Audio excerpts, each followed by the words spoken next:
Hello, welcome সবাইকে। সুপ্রভাত।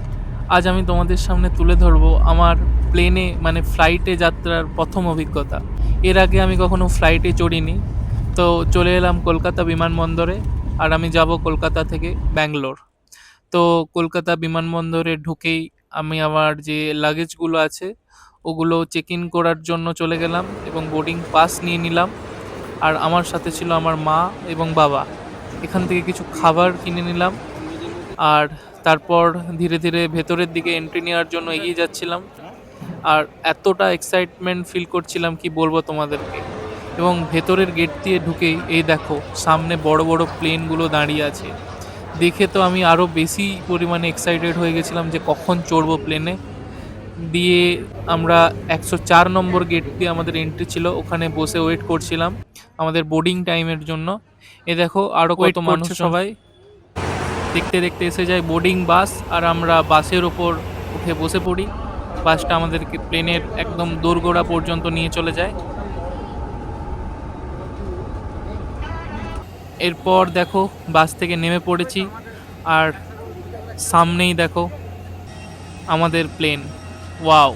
কি অসাধারণ! তো গুটি, গুটি পায়ে প্লেনে ওঠার যে সিঁড়িটা দিয়ে সবাই এগিয়ে চললাম প্লেনের দরজার দিকে।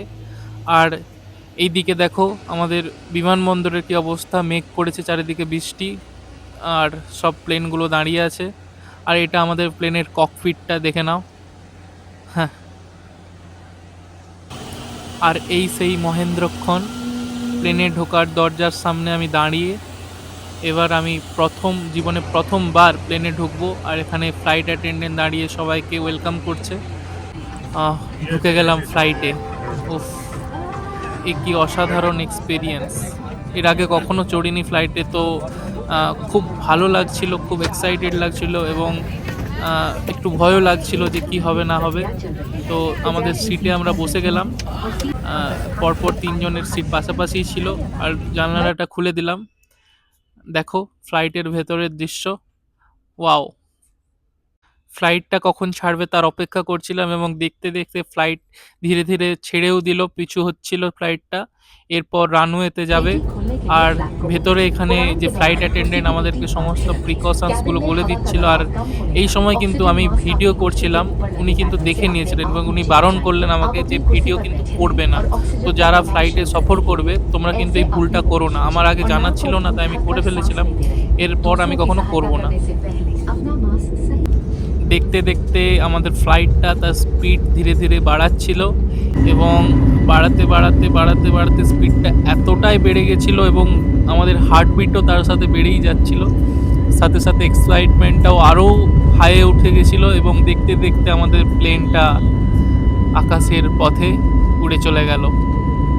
আর এই দৃশ্য তোমরা দেখো, আকাশ থেকে আমাদের প্রাণের শহর, ভালোবাসার শহর কলকাতাটা কতটা সুন্দর দেখতে লাগে। এই মেঘ ঝলমলে আকাশ তো না, কিন্তু বৃষ্টিমুখর আকাশের মধ্য দিয়ে আমাদের এই যে কলকাতা শহর। ওয়াও! যেখানেই থাকি না কেন এই কলকাতা শহরের প্রতি এক আলাদাই ভালোবাসা থেকেই যাবে, যেটা কোনো দিনই কোনো বাঙালি তো ভুলতে পারবে না।